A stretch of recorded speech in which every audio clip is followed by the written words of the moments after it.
Welcome to Biz Dev Live with Cameron Toth. I'm so excited to bring you Cory Myres today. Cory is a lifelong entrepreneur. He is the owner of Lubbock Consulting, and he is somebody that brings a lot of experience to the game. Not only is he somebody that has a lot of business understanding, but he's somebody that brings military experience, being a part of, if I got this correct, 101st Airborne, Aviation operations, also a program director with MS SharePoint, part of the 101st Airborne. He is somebody that has started up businesses. He works with businesses. He's done graphic design and web design for the last 20 years. So happy to have him on the program. Thanks for being with me today, Cory. Hey, Cameron. Thank you for having me. So I want to get right into this. So talk to me just a little bit about your background, where you're coming from, the experience that you bring to it, and if you can kind of just walk me through from sort of early childhood through military experience, education, and then starting up Lubbock Consulting. I know that's a lot, but I know you have a story to tell. You probably told it a couple of times, so walk us through it.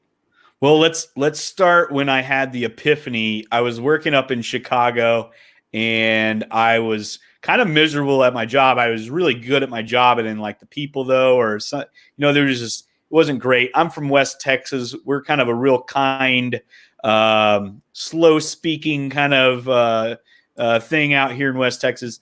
But then you go up to Chicago, and it's everybody's talking fast and they're rude and whatever else. Kind of probably similar in style to some of the New York experiences. You get a little bit, and it's fun, rude, or sometimes in the street. But I wasn't fitting in up there, and so I was like, "What have I been doing?" So I looked at the things that I've been doing in the job, all the bullet points on the job description, and then I looked at all the things that I had actually been doing for the last 10, 15 years, and I said, well, I've been improving processes, and I've been doing all of this stuff. This entrepreneur or what, they've got all kinds of different terms for things inside of companies. These kind of people that help out, they do their job description, and then they help out doing improvement programs. So like implementing new communication methods or being on the people initiative with the Caterpillar dealership that I was at. So we were working with big high-end generators and all kinds of different things. I was doing project management, putting generators on top of buildings, putting them beside buildings, doing all kinds of big Chicago construction. And I really liked that part of the job. But what I was doing also was improving how we were communicating with our technicians, communicating with our inside sales team or our outside sales team. So we were doing all of these initiatives outside of my job description. I realized that I'd been doing that in the Army as well. I was an aviation operations specialist, which meant that I did flight planning and logging and all of this other stuff for pilots and dealing with maps and dealing with flight hours and dealing with threat levels in a combat zone and planning this stuff out. But really what I did in the Army was I implemented a new communication method, and I was really a program director for that. I implemented it in my squadron. The brigade wanted it. The neighboring brigade wanted it. Of course, when a brigade wants it, all of the battalions underneath it want it. So you've got to disseminate all of this information and be the program director for that new communication method. And then can you walk us through that a little bit? Because I think that's opening up a world for a lot of folks that aren't familiar with it. Talk to us about sort of the way the intra-business works in the military in terms of, rolling out a program concept. It's dangerous in the military because you've got this hierarchical structure that really doesn't like change, and it's very, very rigid. So in today's military, in today's Army, it is a little bit more giving on some of those program development side of things. And really what happens is I'd been designing websites since I was young. And I put together a really dinky little website just to click on stuff so we could get to our Z drive or F drive or whatever shared drive we had. And they recognized that I had some ability. They kind of said, hey, why don't you go check this what these people are doing out? And so I went over to another unit. They were doing something very similar. And I said, what else can I do with this? And they said, okay, let's implement this. So we started up a server and we transferred everything from the shared drive with a bunch of folders to what is, now what we consider the cloud. So we were using a graphical user interface on a web-based platform called SharePoint, Microsoft SharePoint. So let me just guide this a little bit. So you made something that was useful. So, now you made something that was useful for your individual unit, right? Is that right? Yes. And then word got spread around. So how's that work in terms of hierarchy and command situation? We were typically, for most folks are used to the corporate structure. Okay, my boss likes it. Maybe they run it up the ladder. Is it similar to that, or is it a little bit different? So this was a little bit different. What they do is they, the colonels, the lieutenant colonels go brief the full bird colonel on what they're doing and, whatever. And I believe at this point, we had kind of established this as our protocol inside of our squadron, which is a similar level to a battalion. It's just called a squadron because we're in a flight unit. I'm not going to get into all that, but so our battalion level element was implementing this, and my lieutenant colonel went and said, hey, this is what we're doing. It's working really well. And they kind of caught a whiff of that and said, hey, well, let's check that out. And so they wanted to check it out. They weren't able to, they didn't have the expertise on their team. So we loaned Private Myres out at the time to the brigade, and we started forming how their protocol would look, and it just kind of got disseminated. Once it got to the brigade, it was then dictated to the rest of the battalions underneath the brigade. This is what we're doing. But you have to have that spark somewhere and that idea somewhere. And so that's how that got going. Once that got disseminated to, and the colonels, the full bird colonels in each brigade, they talked to each other. So we had the 101st Airborne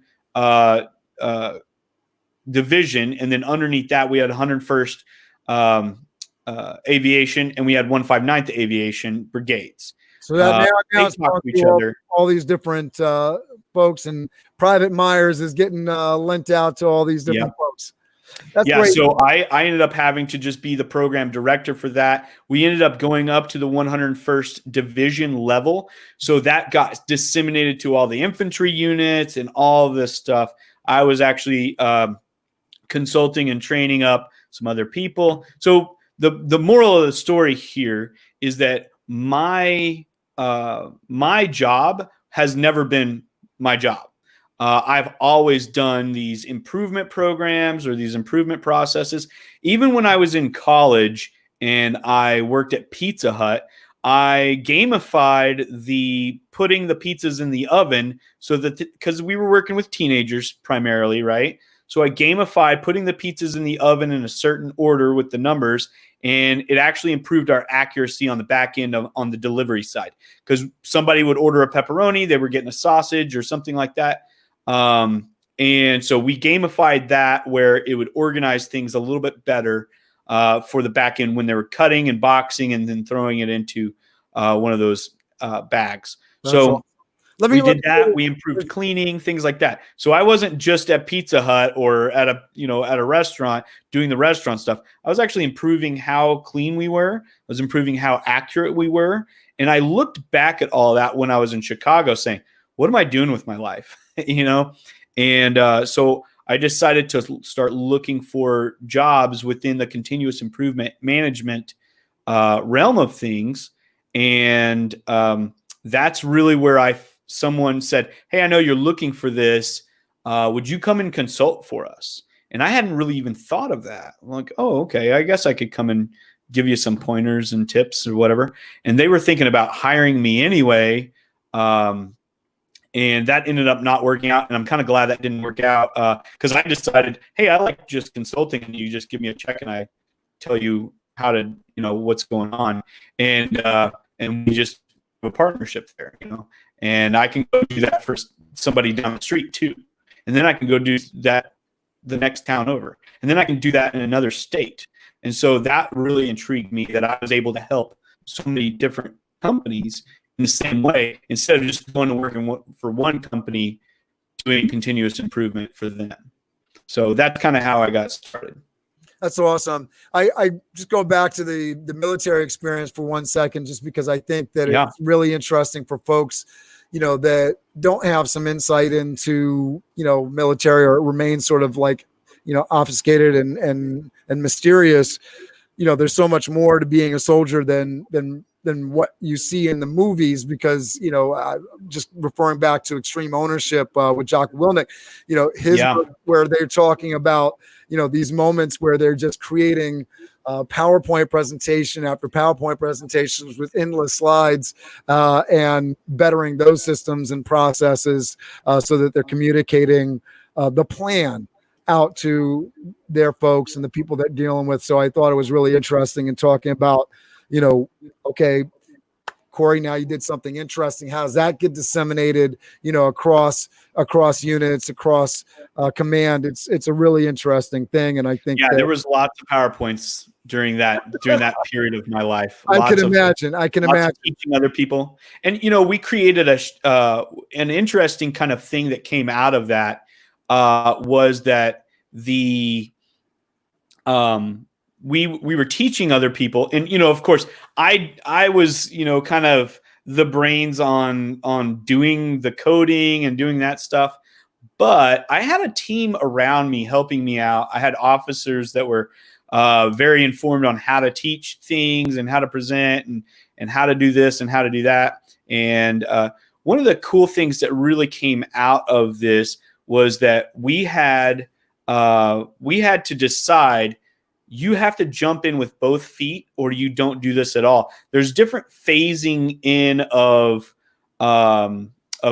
initiatives. So you can phase something in over time, you can stair step it, or you can do whatever.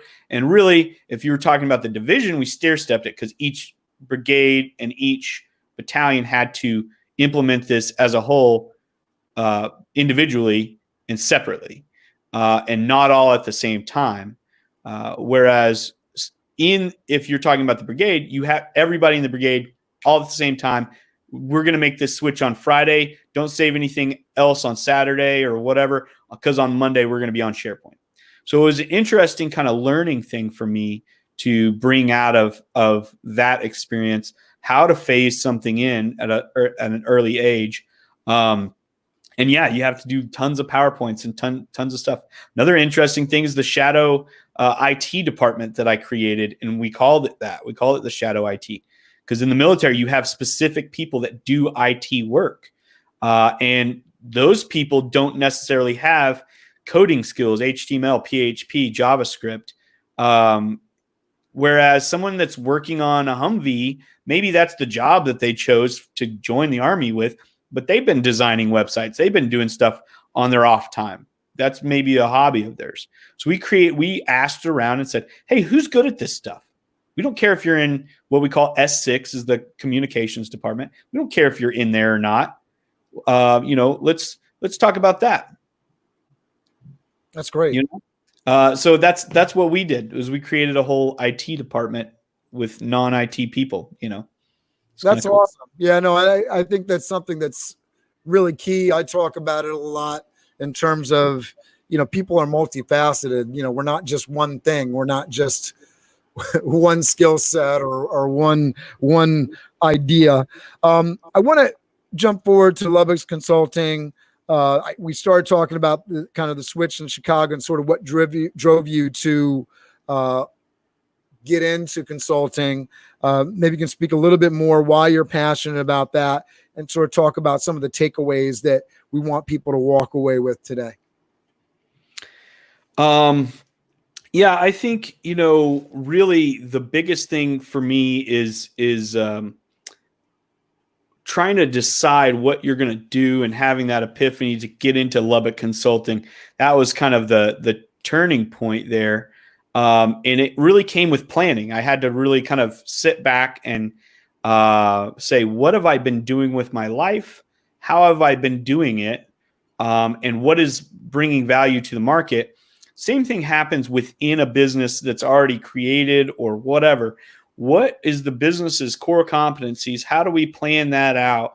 And how do we provide the most value to the market? And that's really the core principles of Lubbock Consulting is how do we bring your company to the point where you're bringing the most value to the market. All right. And what are the takeaways? So I know we talked about the importance of hiring and mentoring, or hiring a mentor or coach, focusing on capacity expansion, and then the final one, measure twice and cut once. So can you walk us through these? Yeah. So my key takeaways: number one, hire a mentor or a coach. It doesn't have to be me. Pick somebody. It probably, yes, we rely on our spouses, our wives, our husbands, or anything else. We rely on those people. We rely on our fathers and our mothers, our friends, all of that. We've got a community built around us, but we need someone else that's really kind of objective and can hold us accountable. A mentor or a coach is going to be able to be someone that you bounce ideas off of, and they're going to be someone that is where you are. I got real estate advice one time from someone who has never owned any real estate whatsoever.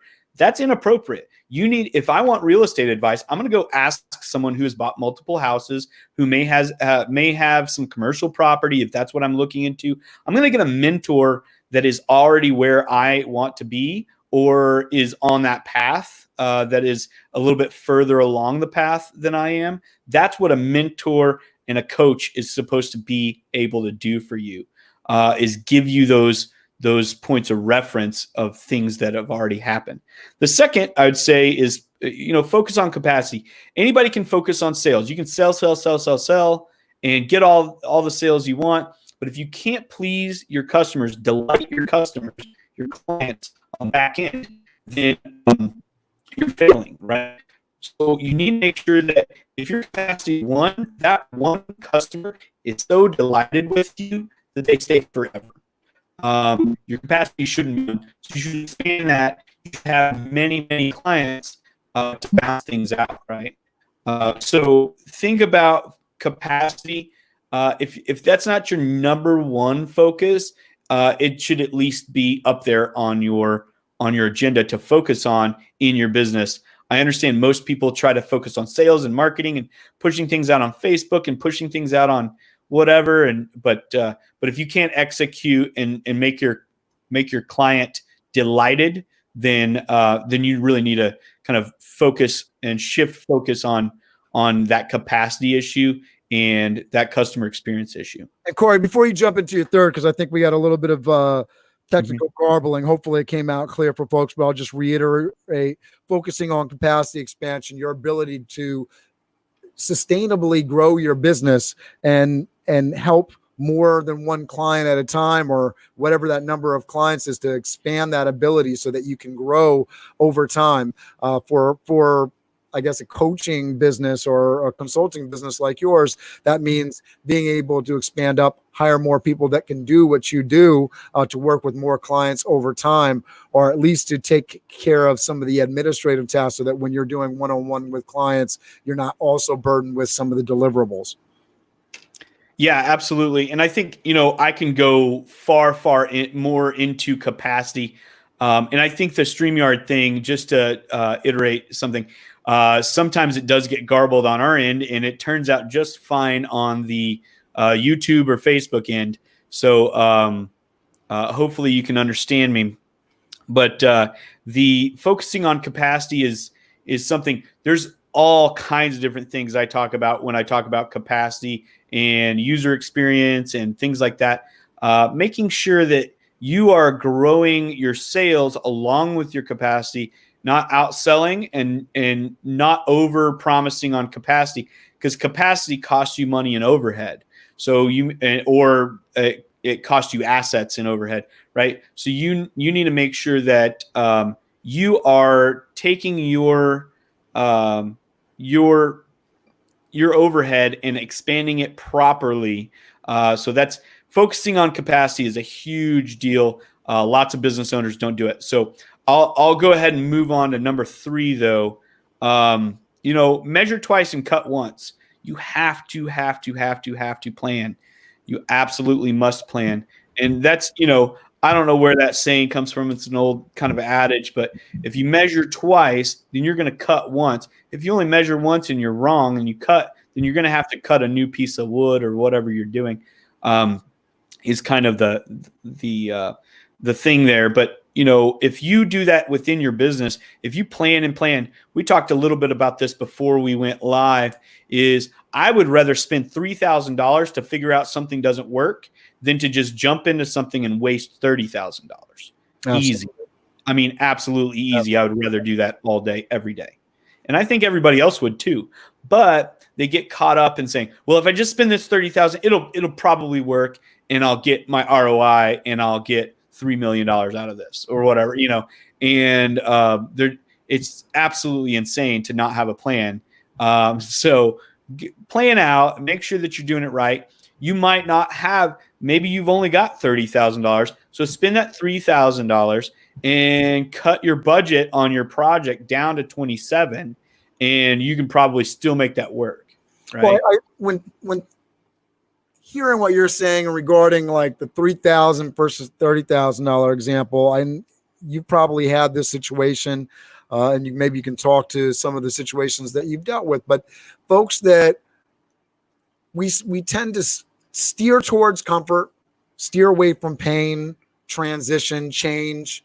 So we don't necessarily see it as 30,000 wasted, but over the years, as you're pushing through your business, and I certainly have this experience in Toth Event Staffing, starting Toth Event Staffing in 2011, and understanding as we move into the pandemic, 11 years later, how much money have I left on the table by not expanding the services that we offer, taking the existing client base that we have and offering additional services, lateral services, vertical services, where we could have, but that was difficult. That was challenging. It wasn't necessarily the thing I wanted to do in the movement. It was too easy just to keep doing business the way that I was doing it.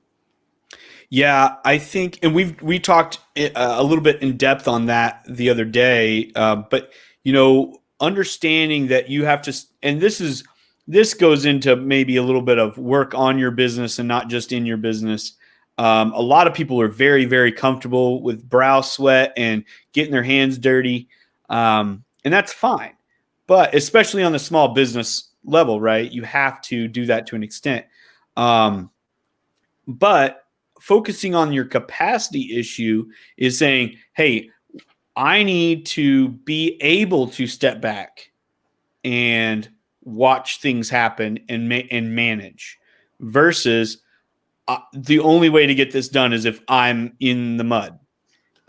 So you can mix all of my kind of mentality and my teaching or my coaching all together because everything's so intertwined. You have to plan out. If you don't plan out, you don't see all of the options there. Like you said, vertical integration and maybe offering different things.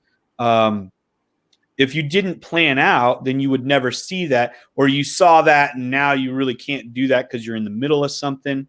And then you talk about capacity. How do you get your, how are you able to step back and say, okay, because I was in this and I didn't plan, I need to be able to step back and offer these new services or these new things to my clients.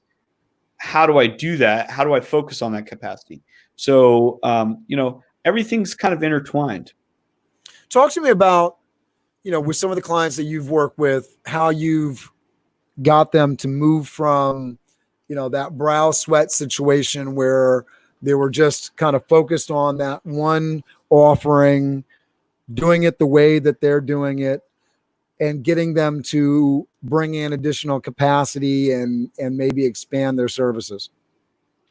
Well, I'll tell you what, first off, there's two different sets of people that I deal with. And One set is those people that say, hey, I want to do this, but they really don't. They really don't like want to put the effort forward.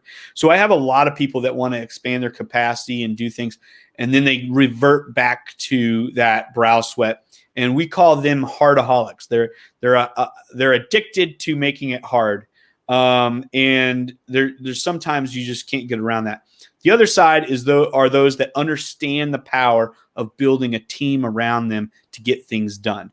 That is the number one thing to get from doing it yourself to having someone on a team doing it, or to be able to delegate work. You absolutely have to build a team. Now, what I do inside of my business is I 1099 out a lot of things. I have just recently hired a new business development director, and that's going to be taking some things off my plate. It's going to be what we in the military call a force multiplier. And that really was a long time coming. I just been looking for the right person to do that job. And I think that I've found that person. So, you have to understand the value of building a team before you can really build a team. Some people say they understand it and they don't, and you have to really coach them on, okay, well, you have to understand that they're not going to do things the right way, because the right way isn't exactly your way, right?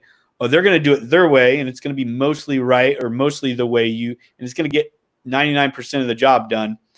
You have to be happy with that. Some people just aren't. And so there's a big group of people that are just, they're hardaholics. So to get someone from point A to point B for this kind of scenario is you have to instruct them and educate them on why a team is valuable. They have to soak that in. Just like in 8th grade math class, some things just go in one ear and out the other. For me, especially, you have to let that soak in for a while, and then we start actually building that team and start delegating those tasks. It really comes down to a checklist of planning out. Here's the people we need. Here's their attitudes. Here's their, the lifestyle that they want to live. It's just like hiring someone like Cory Myres. If you need someone that's going to be innovative and improving all the time and doing that, that's who you hire. If you need someone to put their nose to the grindstone and just get work done, you do not hire someone like me, because I'm always going to be like, well, I could do this better. Well, I could do this better. And I'm always going to be improving things. And so there's a lot of work that does get done. But if you are tired of hearing that person rocking the boat, then, you have to plan that out, right? So that's a step-by-step process. So you've educated, now you've put a plan into place to start taking some of the hats off of your own head and putting them on other people. So the hats that you wear inside of the company. So you're filling those roles out with a definition. You're defining that role, and then you go out and look for that person. So many times, hey, I need to stop working in my company as much. Let me just go hire somebody. And it doesn't work because you didn't plan. That goes back to the measure twice, cut once. Plan it out. Put a job description with a personality report together. Make sure that you match a personality to that job description. I've talked and then you go out and finally execute. I've talked about it over and over on this program. My love affair in finding Michael Gruber's E-Myth, that talks exactly to that in terms of writing that job description way before you ever hire the person. Yep. Measuring twice and cutting once, really being super impactful there. Exactly what you're talking about. Well, we can put a dollar amount on that. We can really put a dollar amount on that, because if you hire someone, you've got to onboard them and it costs you money. Then if they quit or they leave or you fire them because they're not doing a good job, you've now got to spend that money again. So planning out and finding the right person. Thousands of dollars on staff that didn't have a real purpose in the organization, which, and they were amazing people. They were fantastic, but I wasn't hiring specifically for what I needed at the moment. I want to go to this comment. I sort of get it, but maybe you and Steven have a better understanding. Cory is Rowan in the book, A Message to Garcia, right on taking initiative. I remember reading this book. I do not remember all of the details of this book. And so I'm sure that, and I know Steven from Master Networks. He is a fellow I'm sure Master that Network.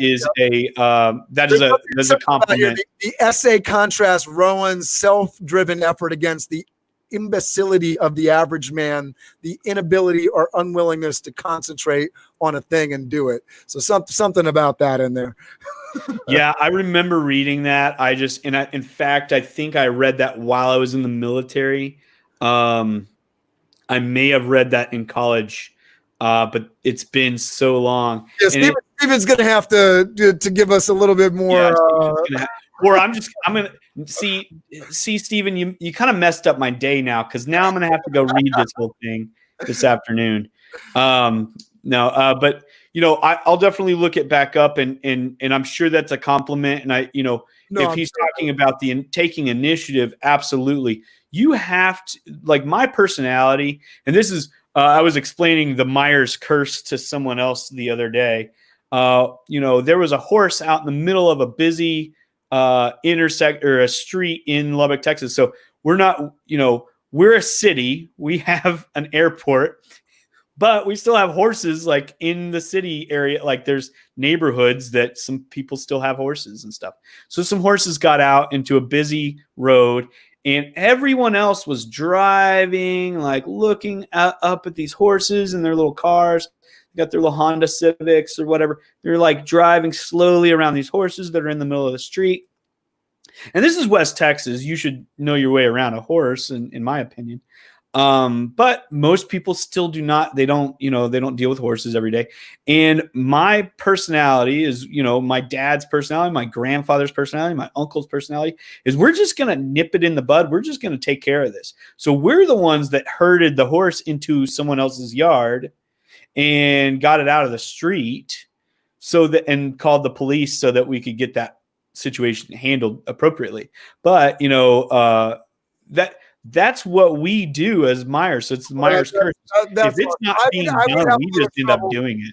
I would have a little trouble rounding up a horse. And now I was, before we got on this, I was telling you I was driving upstate. So, New York is sort of interesting, because you go from New York City, where we have horses drawn by carriages, but the average person has very little to a little bit more understanding in New York City, that most people would be like, hey, but I'll tell you this. But we go, let me tell you, you go an hour north and you're in horse country. You got barns, they're raising horses. They're doing, I part of my staffing experience is staffing out the horse show at Old Salem Farm. So, you got some New Yorkers that are very savvy, but you got a lot more that would be like, all right, who's going to go handle this situation? Yeah, and exactly. And so it's about that extreme ownership type mentality, is like, I know I didn't cause this problem, but I'm going to solve this problem. No, I love that. It's the problem that could get someone else hurt.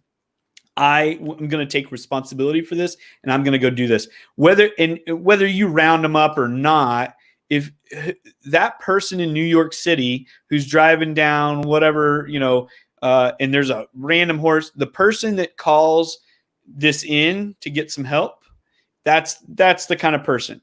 Whether you know your way around a horse or not. No, I love it. And, the person that picks up the trash that isn't theirs, the person that, maybe there's debris in the road, stops it, throws up the caution line, puts it out on the road, all that stuff. Absolutely. Exactly.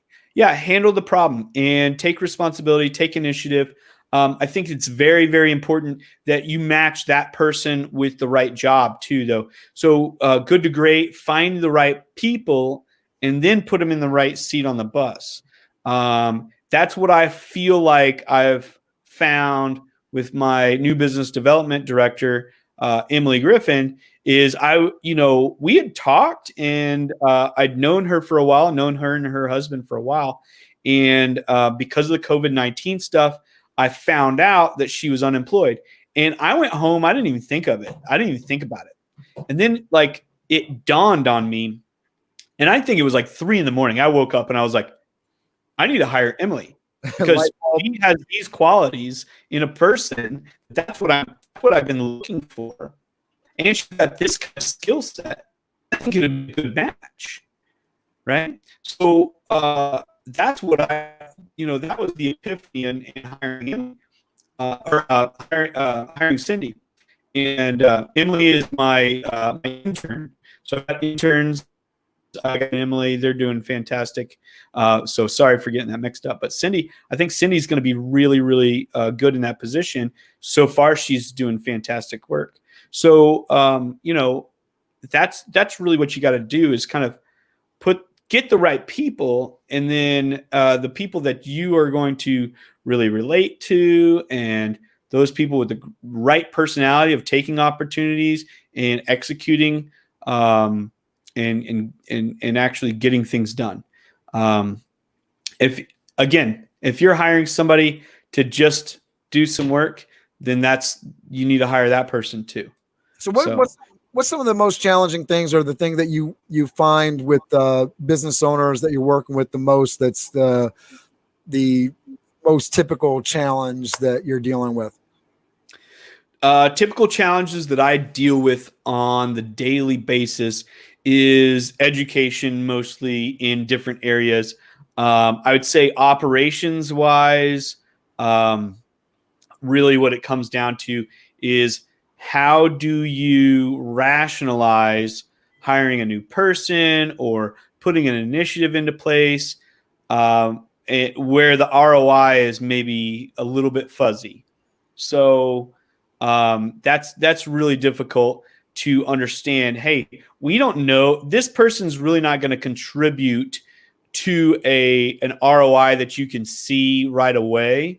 But this person's going to be a force multiplier if you put this person into this spot, or shift something around, or implement a software. So, I always say, try to automate with software or some other kind of thing first, then outsource, and then hire.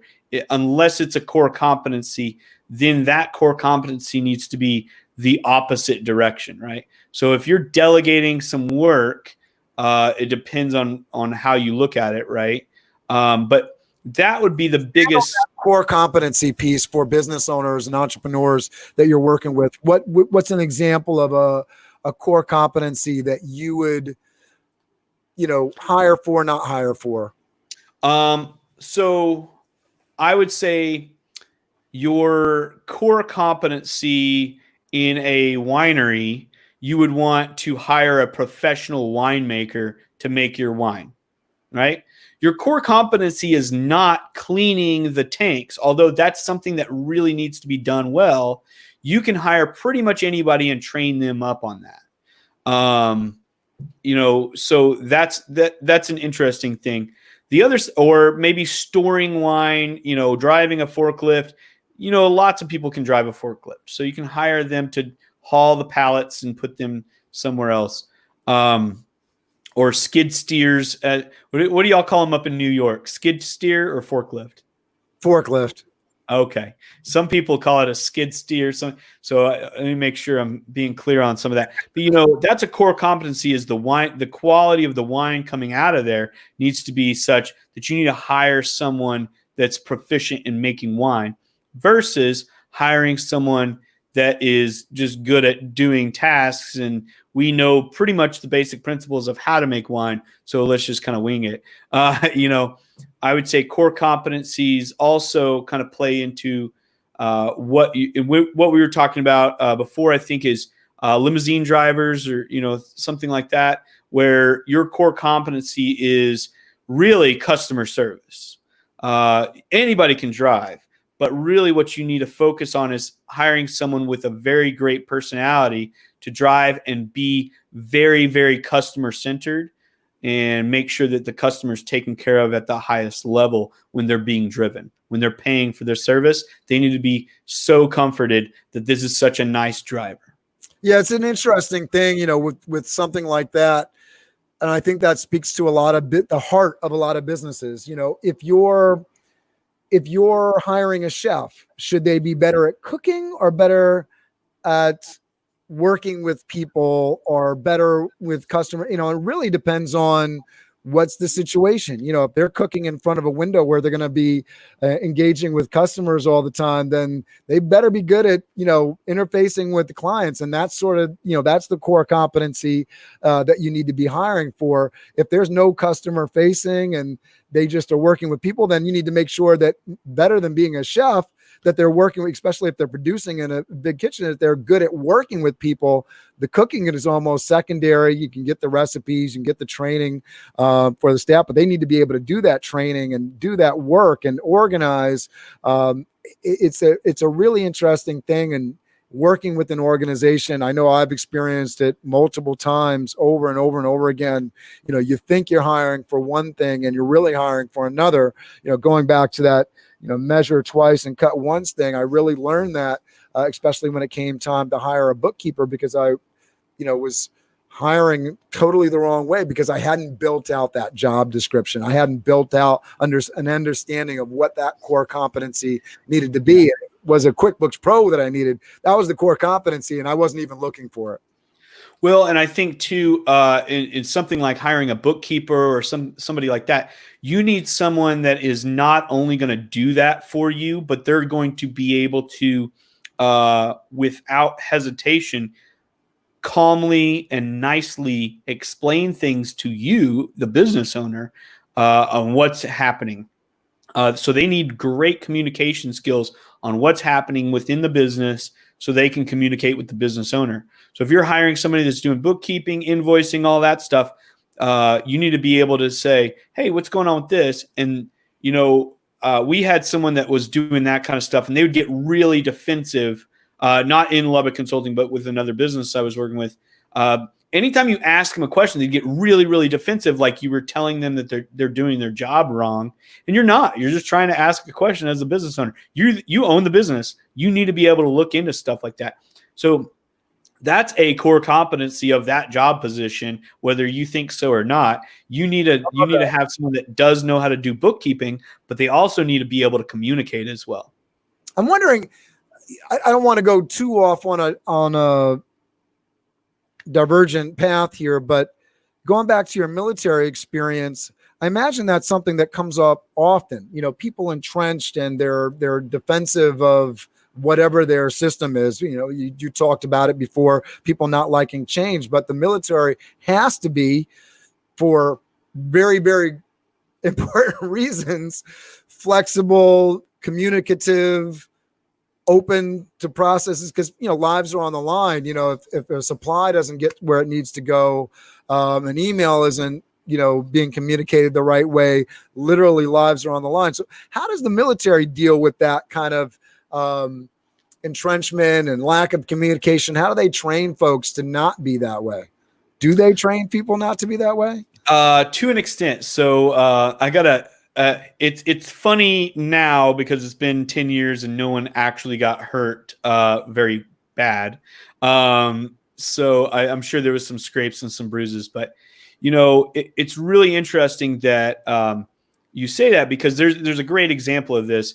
One time, so I was in planning for most of the year in 2009 in Afghanistan.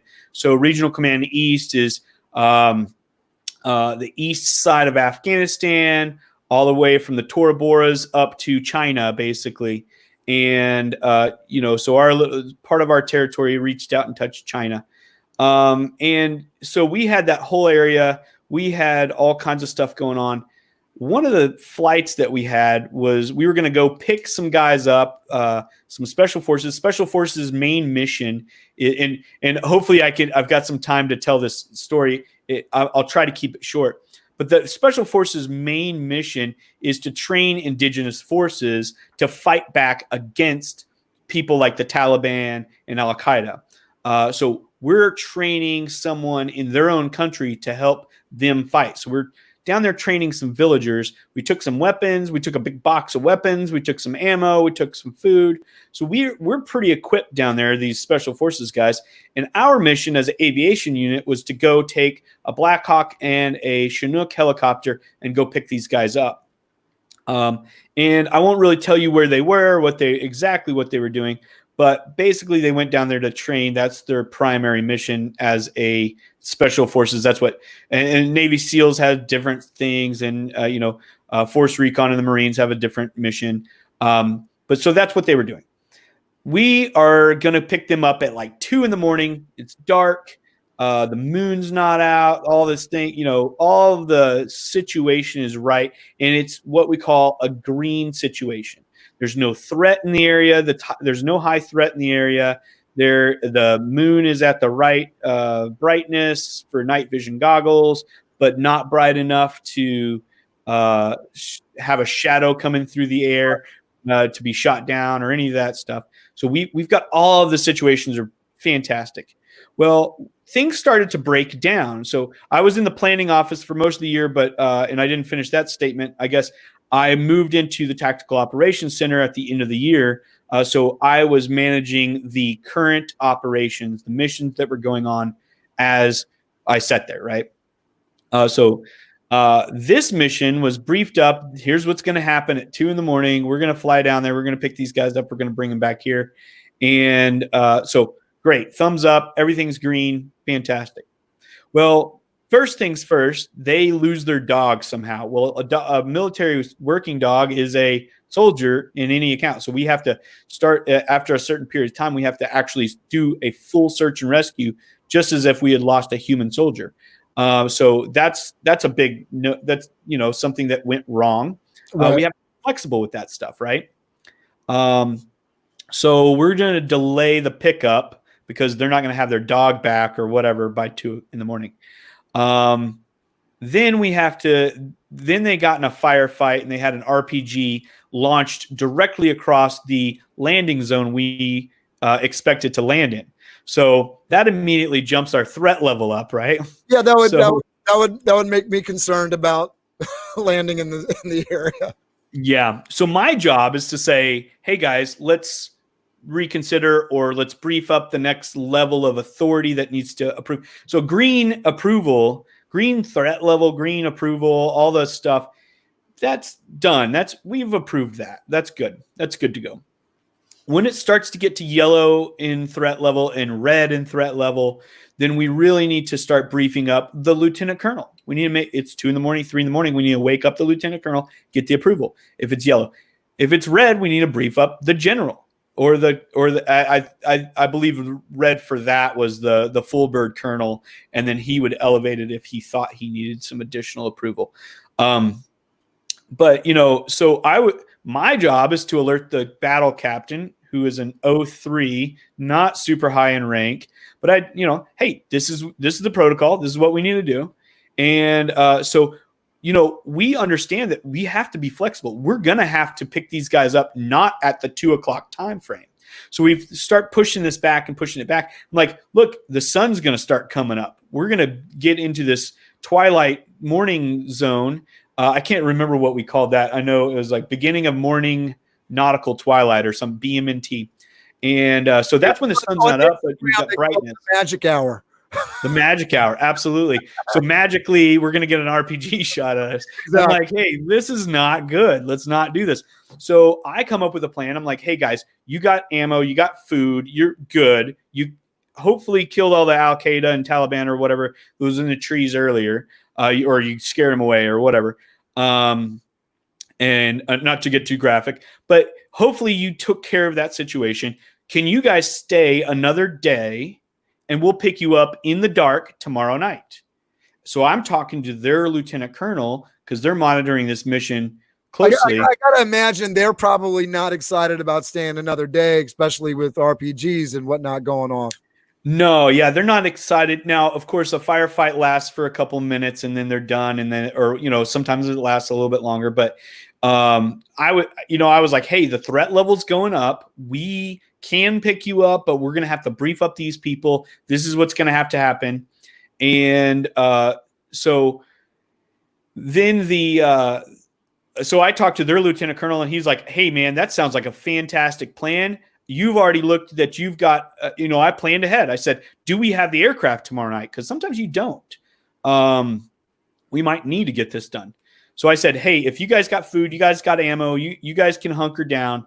If that's okay, then we'll pick you up tomorrow night. And the lieutenant colonel for their group said, yes, that sounds good. Let me talk to my guys. So he calls them up on the satellite radio and talks to him. And he calls back. And so we're already planning, hey, this is probably what's going to happen. I'm working closely with the planning office.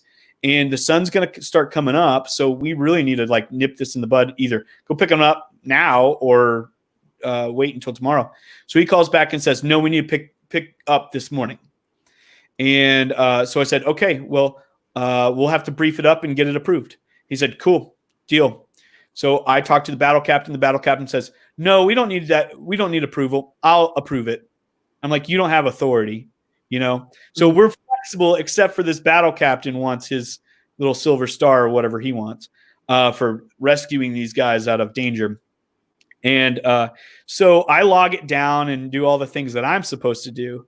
And I go, at the time I was smoking cigarettes. So I'll go back and talk to my buddy. And I said, hey, man, let's go smoke a cigarette. He could tell something was wrong. And so we go back there and smoke a cigarette. And he's like, what's wrong, dude? And I was like, we're going to get a helicopter shot down. And so I explained to him this whole situation. The threat level was high, all this stuff. The sun was coming up. And he said, yeah, that sucks. Like there's nothing you can do about it.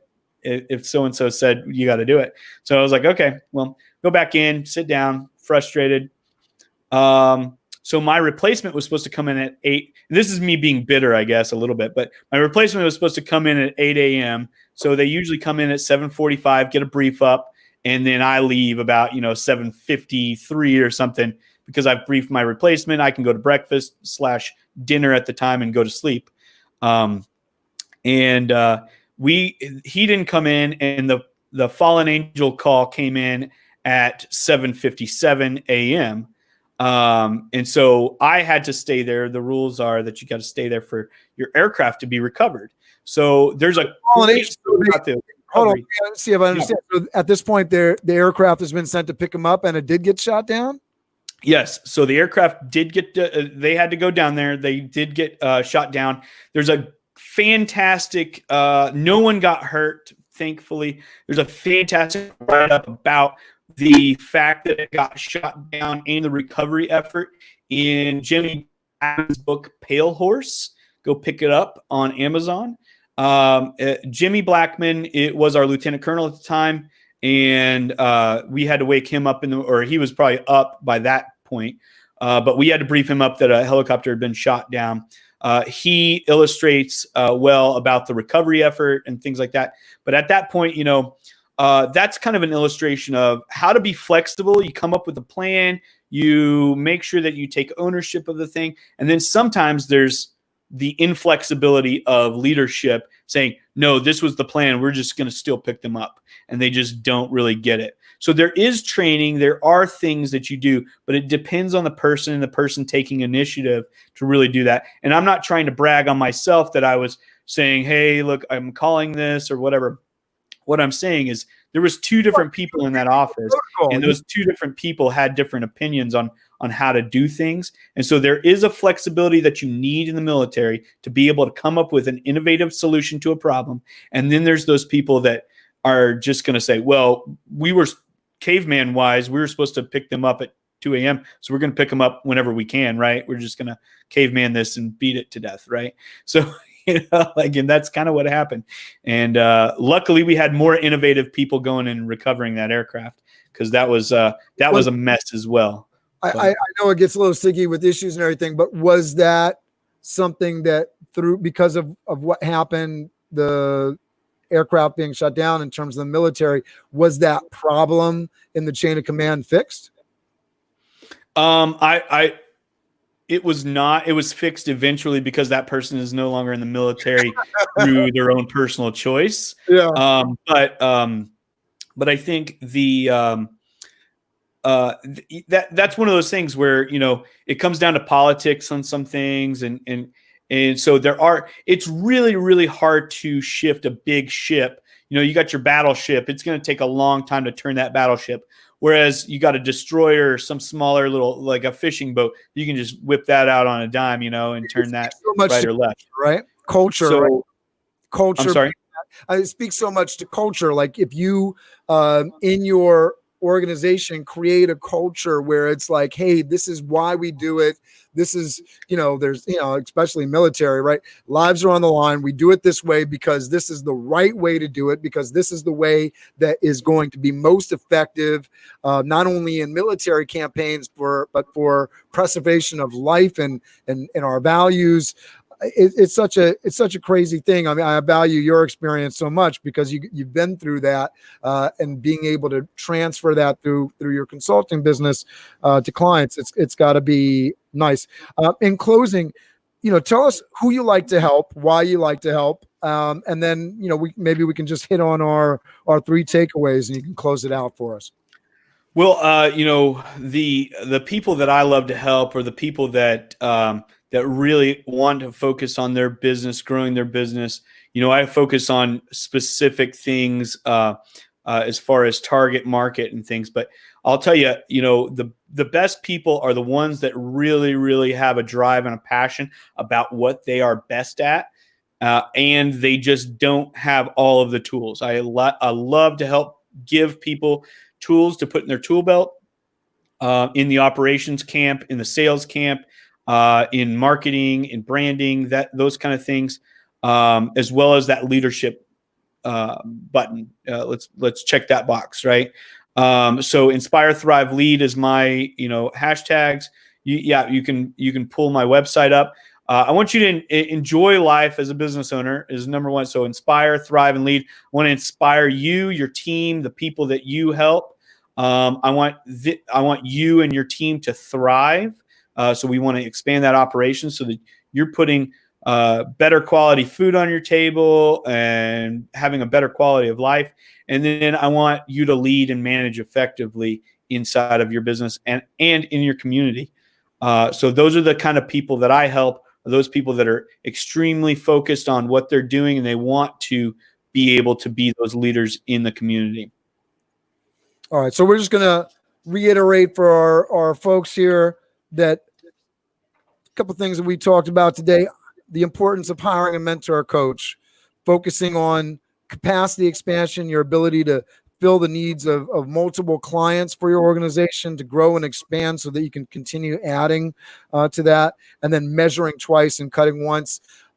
Tell folks how people can get in touch with you. I just dropped the website into our YouTube and Facebook feed here. I know you have an Instagram. Share those links for folks, and I will let you say goodbye to everybody.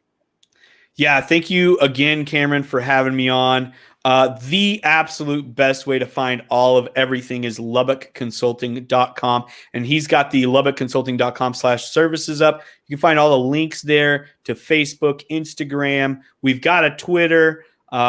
We run the Inspire, Thrive, Lead podcast, which goes on noon, Tuesdays and Thursdays. We've got a Facebook page for that separately as well. So you can find all of that stuff on my website, or you can go to the Facebook page, Lubbock Consulting. And that's really the best way. If you want to reach out to us, if you've got a question, a comment, a concern, if you'd like us to answer a question, info@LubbockConsulting.com is the absolute best way to get in touch with me or my team. So that's pretty much all I got. Thanks, Cory. I really appreciate it. Thanks for tuning in, everybody. Thanks for being here, Cory. Say goodbye to everybody. See ya.